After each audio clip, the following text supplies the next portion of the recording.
Professor Doyen stood at the front of the lecture hall, his 4 insect-like arms moving with excitement. The room was packed with students from different planets. Everyone wanted to hear about the legendary humans. Today we talk about the most dangerous species in the galaxy, Doyen said. His voice made clicking sounds when he spoke. The humans of Earth. A hologram appeared above his desk. It showed images of human soldiers in battle. The students leaned forward in their seats. Some looked scared. Others looked amazed. Heron sat in the 3rd row. Her crystal body changed colors as she felt different emotions. Right now she was deep purple. That meant she was afraid. She had read about humans before. They came from a death world. Only 7 planets in the whole galaxy were classified as death worlds. Earth was one of them. Humans fought 3 alien species at the same time during the First Contact War. Professor Doyen continued. 3 species with better weapons and more ships. But the humans won. Do you know why? Nobody answered. The professor clicked his mandibles together. That was how his species smiled. Because humans are born warriors. They evolved on a planet that tried to kill them every day. They learned to fight or die. And they chose to fight. Minwoo was taking notes as fast as he could. He was young and excited. His species came from a garden world where nothing was dangerous. The idea of humans fascinated him. He had drawings in his notebook of what he thought human warriors looked like. Tall figures covered in armor. Weapons built into their bodies. Eyes that could see in the dark. Jiwon sat in the back corner. Her feathers were ruffled. She was skeptical. She studied military history and something did not make sense to her. If humans were so dangerous, why did they agree to peace? Why did they join the Galactic Unity? Real predators did not stop hunting. Next week, Professor Doyen announced, "We are going to Earth." The room exploded with noise. Students talking over each other. Some excited, some terrified. Heron turned bright white. That was the color of shock. "I have arranged a cultural exchange," the professor said. "We will visit Earth for 10 days. We will meet real humans. We will see how they live. This is a chance that few aliens ever get." After class, the 4 students gathered in the hallway. Heron was still white with fear. Minwoo could not stop smiling. Jiwon looked thoughtful. They all had questions. "Are we going to be safe?" Heron asked. Her voice sounded like music, high and clear. "The professor would not take us if it was dangerous," Minwoo said. But he did not sound completely sure. "I want to see if the stories are true," Jiwon said. "I have read the reports. The numbers do not lie, but I want to see for myself." The next few days were busy. They had to prepare for visiting a death world. First, they went to the medical center. A doctor gave them shots to protect them from Earth diseases. The doctor warned them that Earth had germs that could kill most species. Humans live with these germs every day, the doctor said. Their immune systems are incredibly strong. What would kill us is just a minor cold to them. Then they had safety training. An old Velcaran soldier taught the class. He had scars across his shell. He had fought against humans in the First Contact War. "Listen carefully," the soldier said. "Earth is classified as a Class 12 death world. The gravity is 30% higher than standard. The oxygen levels would be toxic to most species. The temperature swings from freezing to boiling depending on location and season." He showed them pictures of Earth animals: lions, bears, sharks, wolves. Each one was an apex predator. Each one could kill most aliens easily. Humans evolved alongside these creatures, the soldier continued. They competed with them. They hunted them. They survived. That is what you need to understand. Humans are not the strongest or fastest species, but they are the most stubborn. They never give up. Heron raised a crystal hand. "How do we stay safe?" The soldier's expression softened. "Follow their rules. Respect their space, be polite. Humans are dangerous, yes, but they are also honorable. If you are a guest, they will protect you with their lives. That is their way." They practiced wearing environment suits. The suits would help them breathe Earth's air and handle the gravity. They learned human body language. A smile meant friendliness, not aggression. Eye contact was respectful, not a challenge. Humans shook hands as a greeting, not a threat display. On the ship to Earth, Professor Doyen told them stories. He talked about Admiral Catherine Chen, who held off an entire fleet with only 3 ships. He described Commander Marcus Williams, who survived behind enemy lines for 2 weeks with critical injuries. He spoke of the Terran Rangers, elite soldiers trained from childhood to be perfect warriors. Minwoo drew pictures based on the stories. He imagined humans as giants covered in scars and weapons. Jiwon calculated the muscle density needed for the feats described. The numbers seemed impossible. Heron just listened and turned darker shades of purple. "I have good news," Professor Doyen said one evening. "My contact on Earth is a doctor named Yoonji. She has arranged for us to stay with her family, and her uncle will pick us up from the spaceport." "What does her uncle do?" Minwoo asked eagerly. "He is retired military," Doyen said. His mandibles clicked with satisfaction. 20 years of service. He saw combat in 3 different conflicts. "We will be meeting a real human warrior." The students looked at each other, meeting a legendary human warrior on their first day. It was an honor. It was also terrifying. "His name is Robert Henderson," the professor continued, "but everyone calls him Bob." Minwoo wrote the name in his notebook with shaking hands. Bob the warrior? He would finally meet a legend. The ship dropped out of faster-than-light travel. Through the viewport, they could see Earth. It was beautiful. Blue oceans, green and brown continents, white clouds swirling in patterns. It looked peaceful from space, but they knew the truth. Down there was a world that had tried to kill humans for millions of years. And humans had not just survived. They had won. "We land in 2 hours," the pilot announced. "Welcome to Earth, try not to die." Heron turned the darkest purple she had ever been. Jiwon's feathers stood straight up. Minwoo gripped his notebook tight. Professor Doyen clicked his mandibles, but even he looked nervous. They were about to land on a death world. They were about to meet humans in their natural habitat. They were about to come face to face with the most dangerous species in the galaxy, and they had no idea that everything they believed was about to change. The spaceport was busy. Humans walked everywhere, moving fast, too fast. Heron watched them through her environment suit. Each human moved with purpose. Their steps were controlled, efficient, like predators. A maintenance worker jogged past them, jogged for no reason. Just moving fast because he could. Minwoo flinched. On his world, running meant danger. Here, humans did it casually. "There," Professor Doyen said, pointing with one of his arms. "That must be him." The students looked. They saw a human male walking toward them. But this could not be right. This could not be Bob the warrior. The human wore short pants that showed his legs, a colorful shirt with flowers on it, a hat with a curved front. He was not tall. His stomach was round. He walked with a limp, and he was smiling. He held a sign that said Professor Doyen's group with a smiley face drawn on it. He waved enthusiastically. "Hello," the human called out.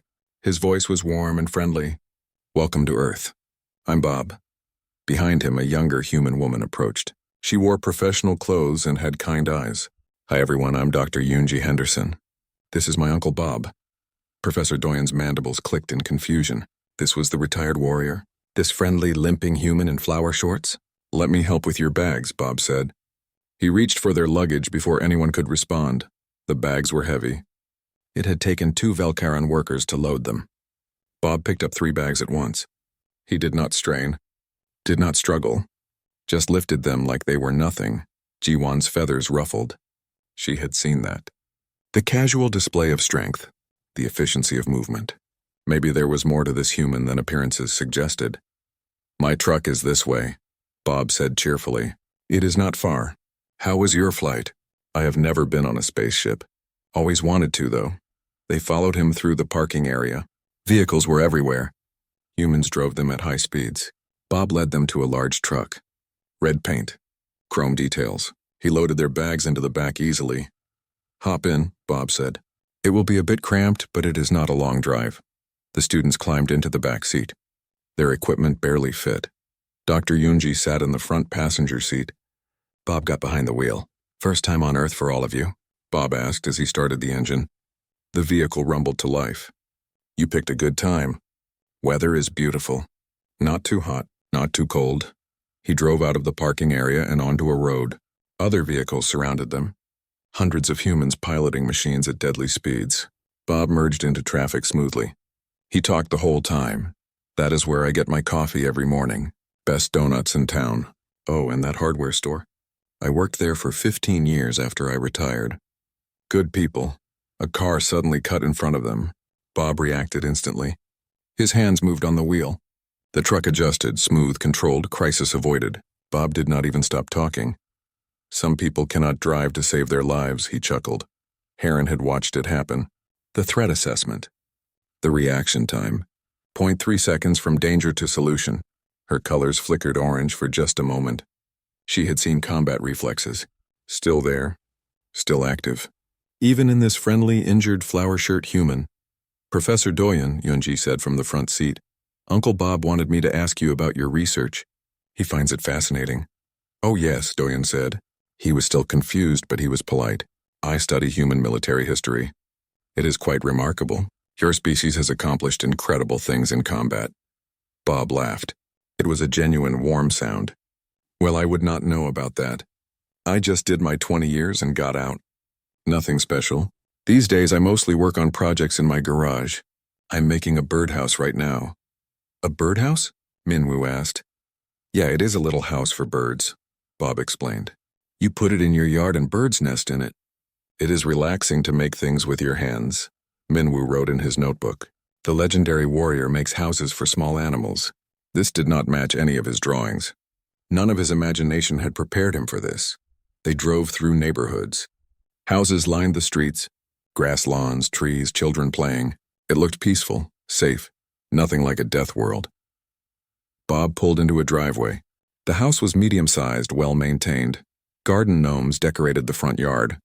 A woman came out of the front door smiling. That is my wife, Margaret, Bob said proudly. Maggie, they are here. Margaret was shorter than Bob, gray hair, warm eyes. She hugged Yunji first, then turned to the aliens with a welcoming smile. Please come in, she said. You must be tired from your journey. I have lunch ready. Do not worry. Yunji told me what you can eat safely. Inside, the house was full of photos. Bob in uniform, much younger. Bob holding babies. Bob at birthday parties and barbecues. A normal life documented on the walls. They sat at the dining table. Margaret served food that was safe for their biology. She told stories about Bob. How he forgot to take out the trash. How he fell asleep during every movie. How he organized his tools in the garage by size and color. Professor Doyen could not take it anymore. Bob, he said carefully, may I ask about your military service? What did you do? Bob looked embarrassed. Oh, just regular Marine stuff. I served my time. Saw some action. Got these, he pointed to his knee. Took some shrapnel. But I was lucky. Came home in one piece mostly. Do you have medals? Minwoo asked. Proof of your battles? Bob seemed reluctant, but Margaret went to a closet and brought back a box. Inside were medals. 2 Purple Hearts, a Bronze Star, campaign ribbons, commendations, evidence of a warrior's life. Bob shrugged. Everybody who was there got these. We all just did our jobs. Dr. Yunji pulled Professor Doyen aside while Bob and Margaret cleaned up. I can see you are confused, she said quietly. He is so normal, Doyen admitted. That is what you are not understanding, Yunji said gently. Uncle Bob is not special. He is completely normal. Every human you see on the street has the same basic capabilities. We are all like this. The professor felt his world tilting. If Bob was normal, what were humans actually like? That evening, Bob grilled food in the backyard. The students watched him handle fire casually. He adjusted burning coals with his bare hands.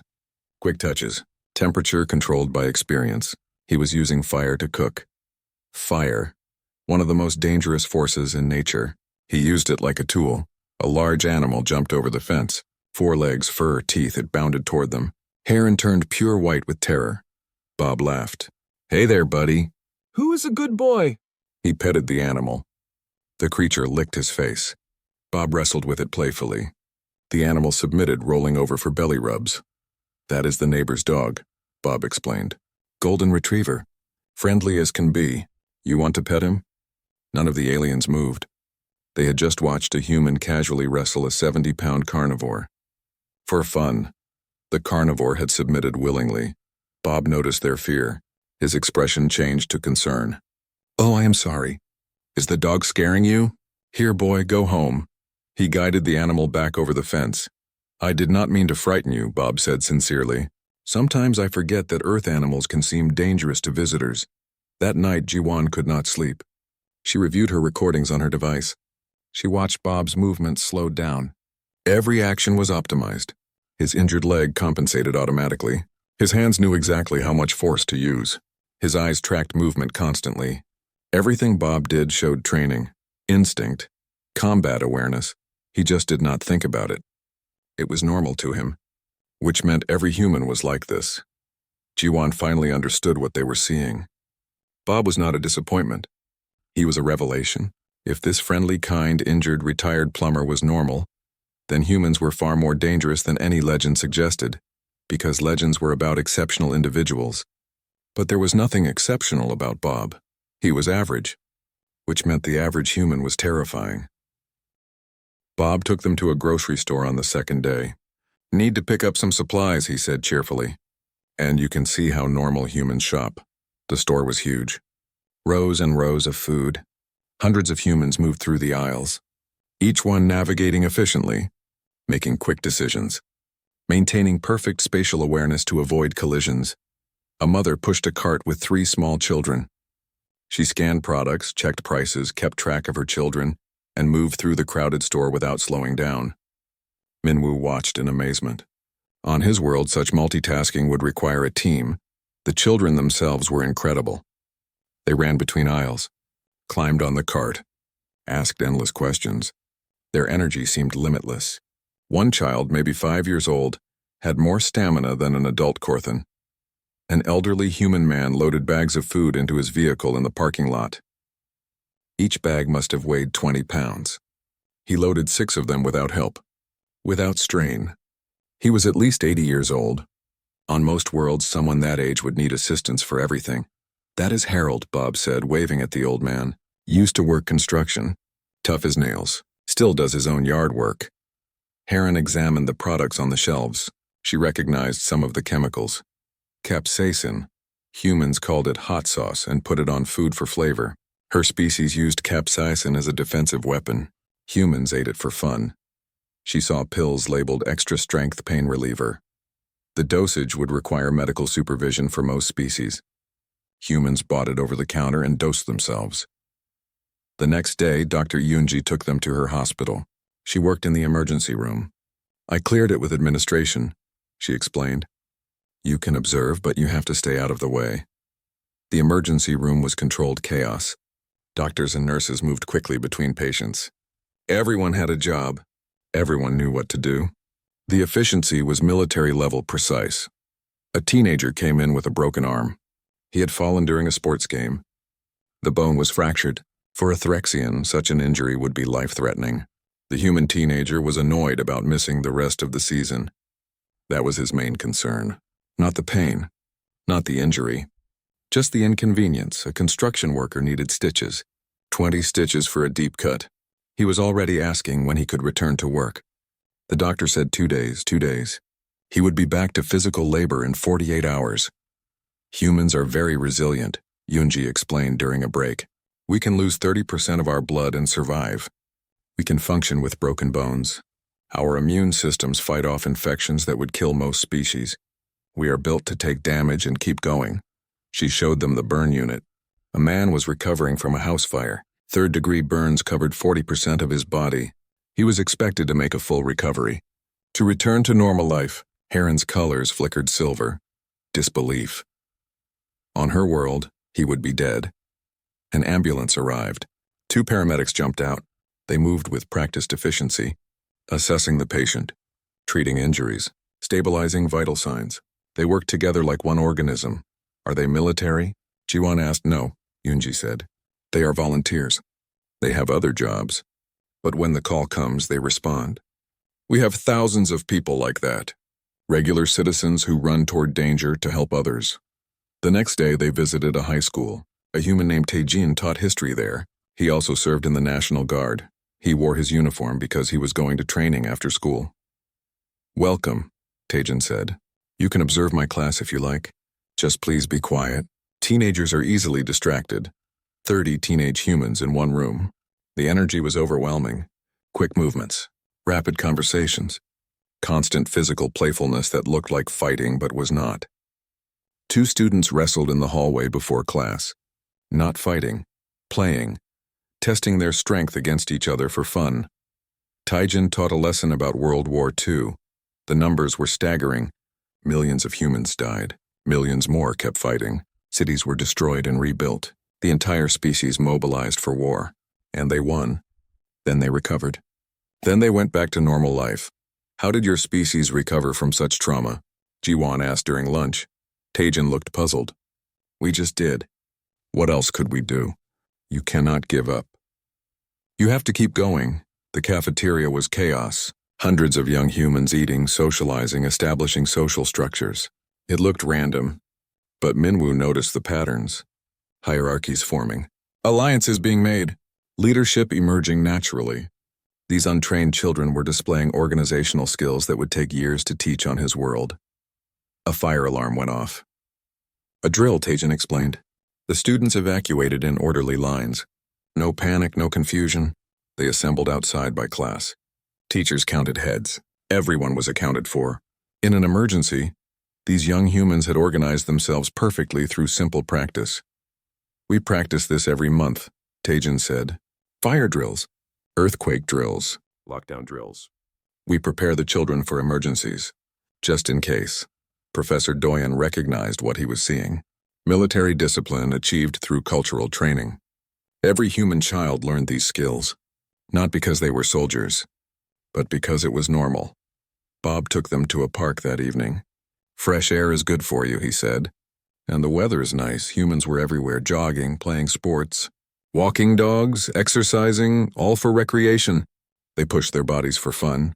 A basketball game caught their attention.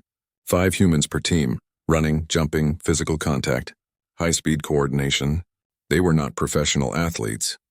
They were accountants and teachers on their lunch break, playing a game that would exhaust most species. Children played on equipment designed to be challenging.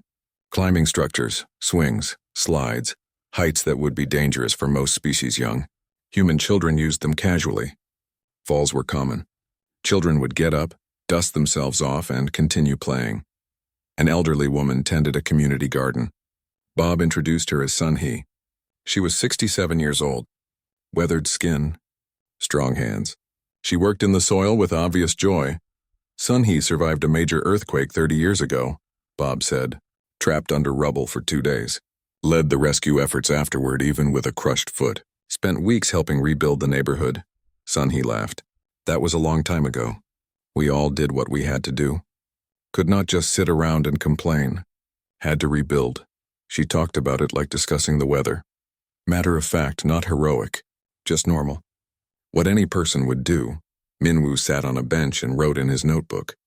He was finally starting to understand. These were not exceptional humans. These were normal humans. Every single person they had met had stories of survival, of persistence, of refusing to give up. It was not special because it was universal. Humanity did not have legendary warriors. They did not need them. Because every human was a potential warrior, they just did not think of themselves that way. Fighting was something they did when necessary. The rest of the time they built gardens and made birdhouses and taught children and helped their neighbors. Bob, Heron asked quietly, are all humans like you? Bob laughed. Like me? I am pretty boring. My wife says I am the most boring person she knows. I fall asleep during every movie. But you are strong, Heron insisted, and fast, and aware of everything around you. And you have combat training, Bob shrugged. Most people my age are like that. We grew up playing outside, climbing trees, running around. The military training just built on what was already there. And I am old now, slowed down a lot. The young people today are way more capable than I ever was. Professor Doyen felt something click in his mind. Bob was not being humble. He genuinely believed he was average, which meant he was average. The baseline human was what Bob represented, and half of humanity was even more capable than him. They watched the sunset from the park. Colors painted the sky. Humans walked past them, normal people living normal lives, each one capable of extraordinary things if circumstances demanded it. Each one completely unaware of how terrifying they were to the rest of the galaxy. It is beautiful here, Minwoo said softly. It is home, Bob said simply. We love it. For all its dangers and difficulties, we love this planet. It made us who we are, and we would not change that for anything. That night, back at Bob's house, the students gathered in their room. They shared their observations. Their fears were changing, transforming into something else. Not less fear, exactly, but fear mixed with respect, with understanding, with the beginning of friendship. They are dangerous, Jiwon said, but they are also kind. Both things are true at the same time. They are predators who choose not to hunt, Heron added. Her colors were a new shade, gold, admiration. They are warriors who build gardens, Minwoo wrote in his notebook. Professor Doyen clicked his mandibles softly. They are humans, and we are only beginning to understand what that means. Professor Doyen could not sleep. He had spent 3 days on Earth and everything he knew was wrong.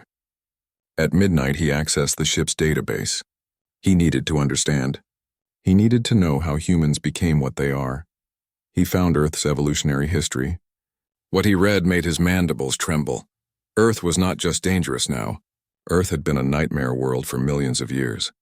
Massive predators had ruled the land.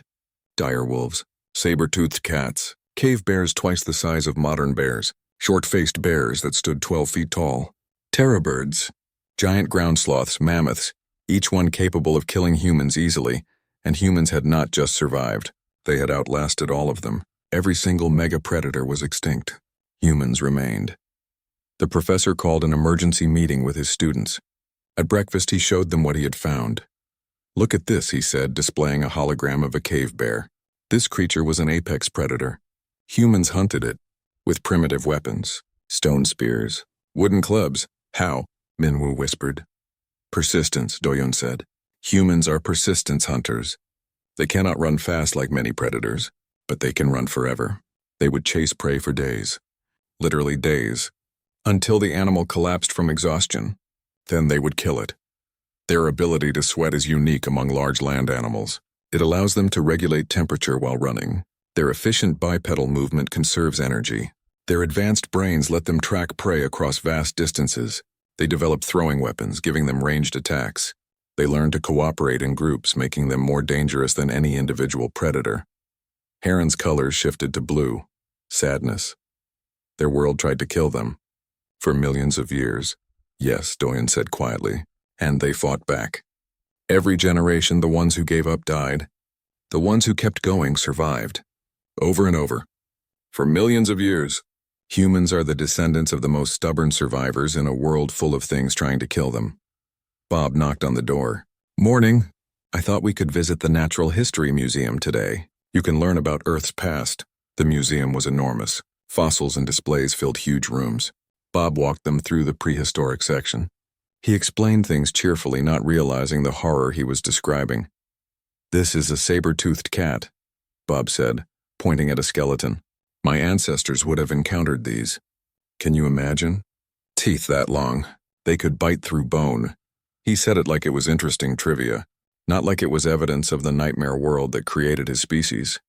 A museum guide, a young woman named Soman, gave them a tour of the human evolution exhibit.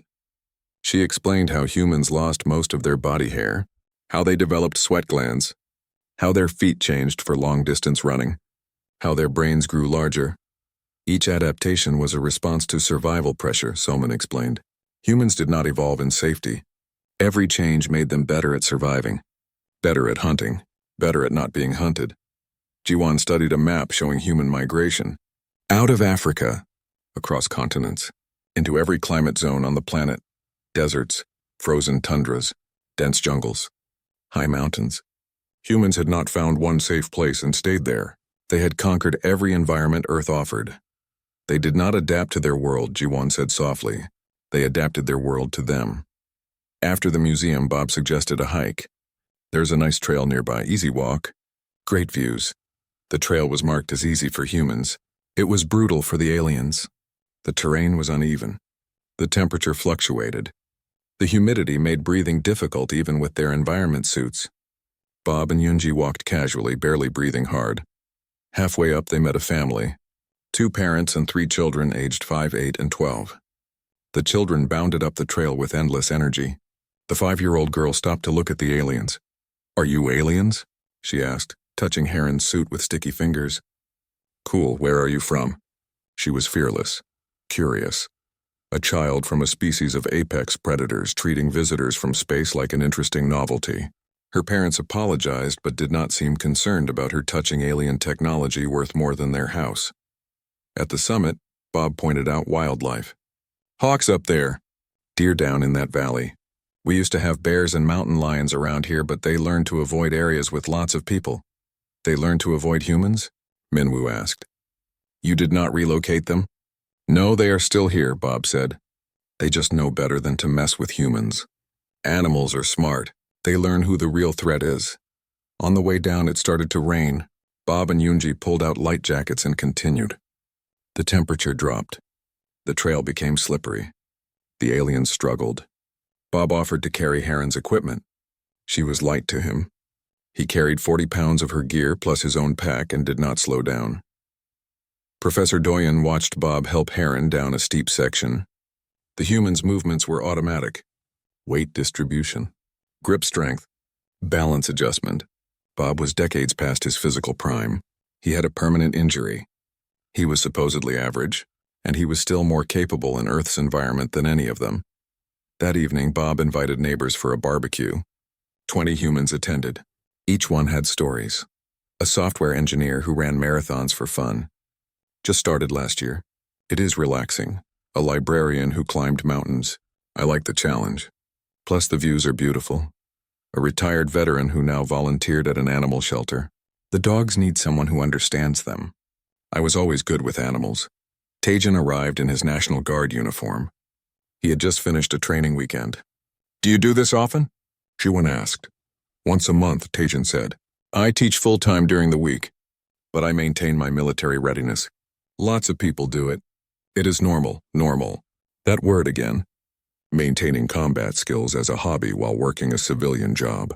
Normal for humans. Sunhee told her earthquake story to a group of neighbors. About being trapped. About leading rescue efforts with a crushed foot. About helping rebuild for weeks. We all did what we could. You do not think about it. You just do what needs doing. Children played in the yard. Running games. Climbing trees. Physical competitions. Testing themselves against each other. Building strength and skills through play. Minwoo gathered his courage and asked Bob directly. Are you special among humans? Are you unusual? Bob laughed so hard he snorted. Me special? No way. I am the most boring guy you will ever meet. I fall asleep during every movie. Margaret can confirm. Margaret was nearby. It is true. Every single movie. Even action movies. Even movies with explosions. The aliens looked around. Every human at this barbecue was displaying baseline capability.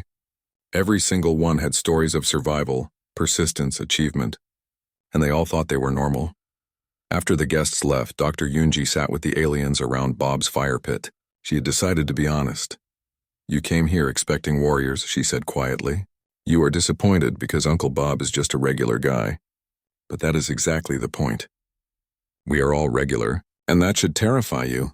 She explained Earth's history, the ice ages, the extinction events, the climate shifts that would have killed most species. Humans had survived all of it. We are not strong or fast by nature, Yoonji continued. We do not have armor or venom or natural weapons. What we have is stubbornness. We keep going. It is in our DNA. The ones who gave up did not survive to have children. We are all descended from the ones who refused to quit.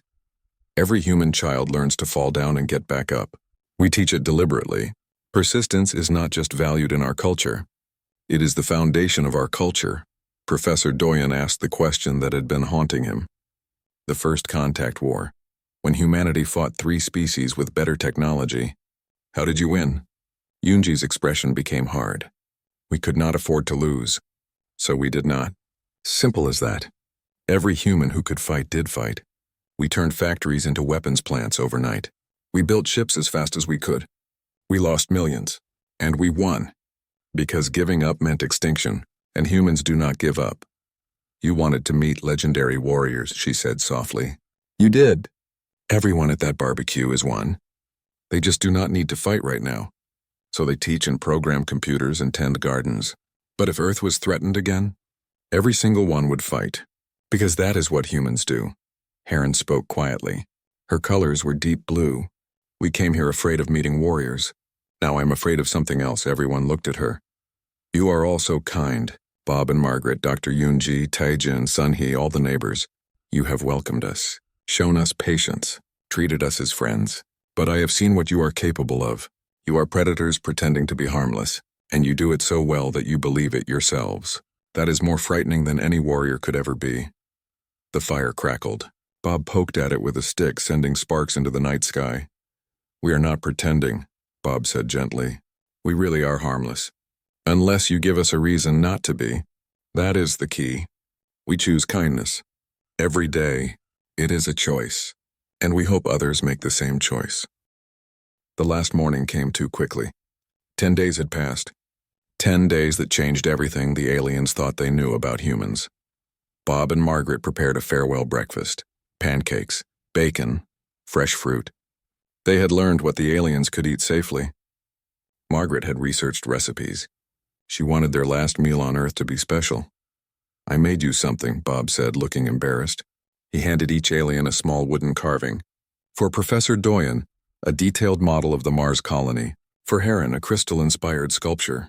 For Minwoo, a miniature Earth globe. For Jawan, a bird in flight. Each piece showed incredible detail. Hours of work, precision craftsmanship. Bob had made these in his garage between hosting them. Just because he wanted to give them something to remember. It is just some scrap wood I had lying around, Bob said when they thanked him. Glad you like them. Margaret hugged each of them carefully. She was mindful of their different bodies. Promise you will visit again. And stay in touch. You are always welcome here. Always. The casual offer of continued friendship moved the aliens deeply. On their world, such relationships required formal arrangements. For humans, it was automatic, natural. You met someone. You liked them. They became part of your life. As they loaded the truck, a delivery driver arrived. He hopped out, dropped a package, and sprinted back to his vehicle. The whole interaction took 30 seconds. Bob waved. The driver waved back. Already gone, Jiwan watched it happen. Human baseline efficiency, physical capability, social connection. All unconscious. All normal. She would miss this world where the extraordinary was every day. At the spaceport, Dr. Yoonji met them with documents. Research data, files on human physiology, psychology, culture. For your studies, she said to Professor Doyen. The truth, not the legends. Share it with the galaxy. Help them understand. Bob insisted on seeing them off. Other humans in the spaceport noticed the aliens. Some waved. Some smiled. A few took pictures. The casual acceptance was its own lesson. Aliens at the spaceport were no stranger than foreign tourists. Humanity had integrated first contact into normal life. What do you want the galaxy to know about humans? Minwoo asked Bob. Bob thought for a moment. That we are not special. That we are just trying to get by like everyone else. And that we would rather be friends than enemies. Being enemies is exhausting. Being friends is more fun. They boarded their ship. Professor Doyen looked back one last time. Bob stood there waving. Cheerful, friendly, completely unaware of how much he had changed their entire understanding of the universe. Bob, who thought he was just hosting some visitors. Bob, who represented the most terrifying reality in the galaxy. A species where everyone was dangerous and nobody thought it was unusual. The ship lifted off. Earth shrank below them. That beautiful blue-green planet that had created the most stubborn species in known space. Aboard the ship, the aliens processed their experience. Each had been changed. Heron no longer felt pure fear when thinking of humans. Her colors now included gold, admiration, and green, protectiveness. She had learned that fear and friendship could exist together. That respect for capability did not prevent affection. Minwoo reviewed his recordings. Hours of footage. Humans in their natural habitat. Completely unguarded. Showing their true nature without trying to impress or intimidate. His dissertation would change xenoanthropology forever. He was already planning to return to Earth for further study. Ji-won compiled her tactical analysis. Her conclusions were stark. Humanity's greatest military asset was not technology or strategy. It was the simple fact that every human was combat capable if needed. Their civilian population was their reserve force. Their peacetime activities maintained warrior skills. Their culture taught survival automatically. Professor Doyen wrote a new paper. He discarded 30 years of previous work. His new thesis was simple. Human warriors were legendary not because they were exceptional among humans, but because humans were exceptional among all species. The legends revealed baseline human capability through extreme circumstances. Every human was a potential legend, waiting for circumstances to require it. They composed a message to send ahead to the university. Humans are not what we thought. They are more frightening and more wonderful. They are predators who choose peace, warriors who build gardens, survivors who show mercy, approach with respect but not fear. They are dangerous, yes, but they are also kind. Both things are true. Both are always true. 3 weeks later, Professor Doyen stood in front of his lecture hall again. The room was packed. Everyone had heard about the Earth expedition. Students expected dramatic stories of legendary warriors. Instead, the professor showed them footage of Bob, in cargo shorts and a flower shirt, lighting a grill, playing with a dog, loading luggage, making breakfast. The audience was confused. This was not what they expected. I went to Earth to find legendary warriors, Professor Doyen said. I found them. All of them. Because every human is one. This is Bob Henderson. Retired plumber, amateur woodworker, husband and uncle. He is the most average human you will ever meet. And that is exactly my point. He showed the analysis. Bob's reaction times, his physical capabilities, his unconscious combat awareness, all measured and compared to galactic standards. Bob represents the middle of human capability. Half of humanity is more capable than him. Half is less. But all fall within a range that we would classify as enhanced. Their baseline is our exceptional. The lecture hall was silent. Humanity does not have a warrior class separate from civilians. The distinction is largely meaningless. They are all potential warriors who choose not to fight. Peace is their choice, not their limitation. Kindness is their strength deployed differently. A student raised a tentacle. Should we be afraid of them? Professor Doyen clicked his mandibles thoughtfully. Be respectful of them. Understand what they are capable of. But no, do not be afraid. They want friends, not enemies. As Bob said, being friends is more fun. And humans value fun highly. He concluded his lecture with a revised assessment of humanity. The greatest human warrior I met was a 58-year-old retired plumber with a bad knee who makes birdhouses for fun. His name is Bob. He would be embarrassed to hear me say this, which proves my point. Humanity's legends are not about exceptional individuals. They are about revealing what all humans are capable of when necessary. That should humble us all. 3 months after returning, Professor Doyen received a package from Earth. Inside was a photo, Bob, Margaret, Yoonji, Taejin, Sunhee, and the neighbors, all gathered around the barbecue. Smiling, Bob had written on the back, "Thanks for visiting. Come back anytime. Margaret wants to teach you how to make cookies. Also, I finally finished that birdhouse." There was also a news article. Bob had started a cultural exchange program, opening his home to more alien visitors. The article showed Bob teaching a Velkerin student how to use a handsaw. Bob was quoted, "They are good kids. Just need to understand we are not scary. Well, Margaret thinks I am scary when I forget to take out the trash, but that is different." Professor Doyen displayed the photo prominently in his office. Students often asked about it. He told them the same thing every time. That is Bob. He is a legendary war god who thinks he is just an ordinary guy. He is right about both. Welcome to understanding humanity. The photograph became famous across the galaxy. It showed the truth about humans better than any tactical analysis or historical record. Not warriors in armor, just people gathered in friendship. Dangerous and kind, terrifying and welcoming. In the photo, Bob had his arm around a nervous Threxian student. Both were smiling. It captured everything about humanity in one image. Predators who chose to be friends, warriors who built communities, survivors who showed compassion, legendary and ordinary, always both. Back on Earth, Bob hung a copy of the same photo in his garage, right next to his completed birdhouse. He looked at it while working on his next project, a small wooden model of the alien ship that had brought his new friends to visit. They were nice kids, he told Margaret that evening. Hope they come back soon. They will, Margaret said confidently. You made them feel welcome. That is what you do, Bob smiled. Just being himself had somehow changed how aliens viewed his entire species.